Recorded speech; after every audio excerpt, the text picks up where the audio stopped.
խոսենք մեկ տարի առաջ, եթե հիշում եք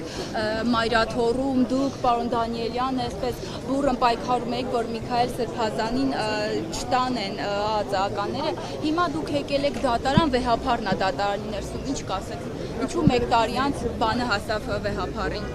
Նաև նշեմ, որ Մանուկյան եղավներ էր մեզ հետ։ Այո, դա խայտառակոր էր, որը թվում էր դաժան երազից ինչ-որ մի պատառիկ, որովհետև որևէ հայի մտքով չէր կարող անցնել, որ որևէ հայ, ոստիկան կամ ԱԱԾ-ի ծառայող, որևէ հայի հրամանով կարող է հանդգնել, ներխուժել Մայրաթոր, ներխուժել Վեհարան և փորձել ուժ գործադրել հայ հոգևորականների դեմ և ուժով բերման ենթարկել։ Այսօրվա քաղաքական իշխանությունների կիսալուսնյակ կրած արշավանքը Հայաստանյաց առաքելական Սուրբ եկեղեցու և Վեհափառ Հայրապետի դեմ պայմանավորված է մեր եկեղեցու ազգապահպան գործունեությամբ։ Հիշեցնեմ, որ այս ամեն ինչը սկսեց, երբ Վեհափառ Հայրապետը և եկեղեցին մասնակցեցին շվեյցարական խաղաղության նախաձեռնության կազմակերպած միջոցառմանը Շվեյցարիայում, որը նվիրված էր Արցախահայերի վերադարձի իրավունքին։ Եվ դրանից անմիջապես հետո Ալլահ շուքուր Փաշազադեն հայտարարեց, որ հայկական եկեղեցին ռևանշիստական կազմակերպություն է և դա փաստորեն հրաման հանդիսացավ Երևանի իշխանություններին արշավանք սկսել եկեղեցու դեմ։ Շինծու մեղադրանքներ, խայտառակ վարկաբեկիչ, ստերով լի պայքար, բայց ես վստահ եմ, որ եկեղեցին, ինչպես մեր լեռները, դիմացել են հրոսակների, փոթորիկների արշավանքներին, կդիմանա և հաղթանակած դուրս կգա այս փորձությունների միջից։ Հերթով խնդրում եմ, ներողություն եմ խնդրում։ Նիկոլ Փաշինյանը ընկրկելու է, դուք նման տպավորություն եք կամ կարծիք ունեք։ Ինչ որ ժամանակ որ ասում եք եկեղեցին Վեհափառը հա կպայքարի, այսպես ասած հրոսակների դեմ։ Դա ենթադրում է, որ Փաշինյանը պետք է ընկրկի, չէ՞, զիջի ինչ-որ։ Ուժի առջև, ժողովրդի ուժի առջև ընկրկում են բոլորը։ Ենթադրաբար վստահ եմ, որ եթե լինի դիմադրություն եւ ժողովուրդը իր կամքը պարտադրի, ապա բոլորը կընկրկեն։ Պարոն Խաչատրյան, ադիտարկում եք արդյոք ինչպես մեր մյուս բարձրաստիճան սրբազաններին մտցրեցին շենք ու ձերբակալեցին, հետո կանոնավորեցին, դիտարկում եք նույնը Վեհափառի հետ կարող է լինել, արդյոք այդպիսի սցենար կանխատեսում եք։ Հույս ունեմ, որ ոչ, մի տեսակ դող զգացի ձեր նկարագրած սցենարից, հույս ունեմ, որ ոչ։ Պարոն Խաչատրյան, դող զգացիք, երբ որ 2024 թվականի մարտավորապես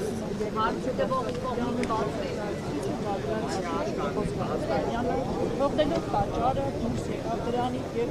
քաղաքական գործունեություն սկսեց ծավալել ձեր խմբակցության Հայաստան դաշնքի անդամներ Հանրապետ Գարուսյանի և Կարնիկ Դանիելյանի մասնակցությամբ սրբազան շարժում նախաձեռնեց և օրեր շարունակ հիշում եք օրերին էին մարդկանցով և պահանջում էին աշխարհիկ իշխանության, այսինքն Նիկոլ Փաշինյանի և կառավարող Ղարաբաղի։ Շատ է խոսում այն մասին, պարոն Խաչատրյան, որ եկեղեցին և պետությունը անջատ են և այս դեպքում եկեղեցին միջամտում է, ներեցեք, պետությունը միջամտում է եկեղեցու ներքին գործերին։ Չեք կարծում, որ առաջին քայլը այդուհանդերձ եկեղեցին է արել, խախտելով սահմանադրական համապատասխան նորմը։ Ոչ, եկեղեցին և պետությունը անջատ են, բայց դրանից չի հետևում, որ որևէ անհատ եկեղեցական իրավունք չունի հասարակական, քաղաքական, քաղաքացիական գործունեություն ծավալել։ Բագրատ Սրբազանը Այո Տավուշի թեմի առաջնորդն էր, բայց Սրբազան շարժման օրերին ինքը պահպանելով արքեպիսկոպոսի կոչումը ամեն դեպքում եկեղեցական պաշտոն չէր զբաղեցնում։ Բագրատ Սրբազանը ներկայացնում էր իրեն, Բագրատ Սրբազանը եկեղեցու ներկայացուցիչը չէր և Սրբազան շարժումը Հայաստանյաց առաքելական Սուրբ եկեղեցու նախաձեռնած շարժումը չէր։ Այո, եկեղեցականներ մասնակցում էին, բայց դա չի նշանակում, որ դա եկեղեցին է եղել։ Կրկնում եմ, որևէ օրենք չի արգելում եկեղեցականին զբաղվել քաղաքական գործունեությամբ։ Թույլ եմ Թույլ եմ տալիս։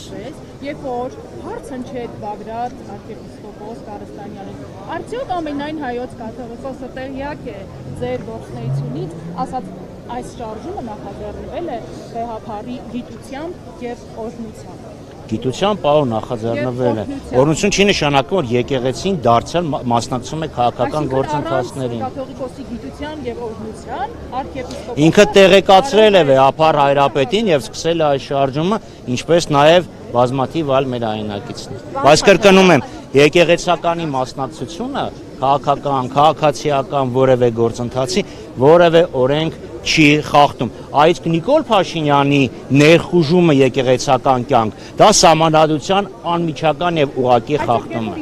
Ես խնդրեմ մնացածներն էլ թույլ տանք էլի հնարավորության էլ։ Խախտված իրավունքը վիճարկում է միակ այցանում դատարանում։ Դուք սա համարում եք քաղաքական գործընթաց եւ եկեղեցու ներքին գործերին միջամուխ։ Անկասկած, դուք կարող եք նշել ուրիշ մի Եթե սա պետք է ալնի բանավեճ, ես պատասխանեմ բանավեճել։ Եթե կարծիքս եք հայտնում, ես ձեզ ուրիշ հարց տամ։ Կարող եք նշել արդյոք աշխարհում որևէ այլ եկեղեցի։ Պատկերացրեք Հռոմի Պապը կամ ուղղափառ պատրիարքը որևէ եկեղեցականի կարգալույծ անեն եւ դա գնար դատարան։ Նման բան չի եղել եւ դա բանականությանը եւ բարոյականությանը հակասում է։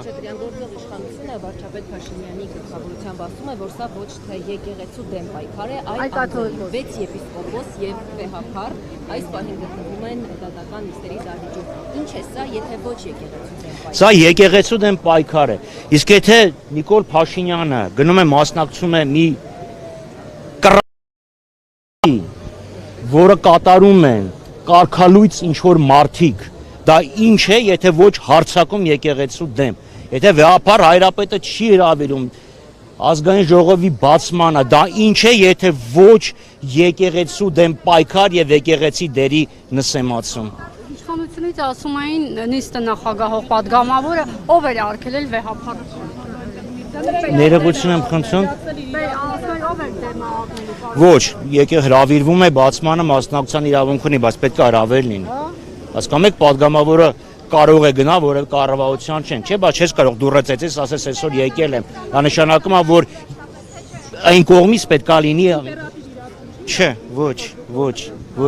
Ես իրավունք ունեմ դառնալ վարչապետ, բայց չի նշանակում, այսօր դուրը պետք է ծեծեմ, ասեմ եկել եմ դառնամ։ Պարոն Խաչատրյան, ինչ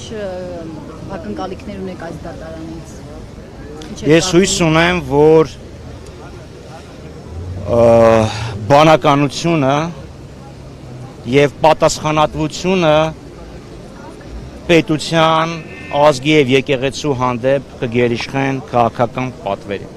Պարոն Խաչատրյան, դուք հիմա փորձելու եք մասնակցել դատական նիստին։ Եթե դալիճում տեղ լինի, Չկա կարծես թե։ ուրեմն հեռակա ձեր հետ միասին արևի տակ։ Շնորհակալություն։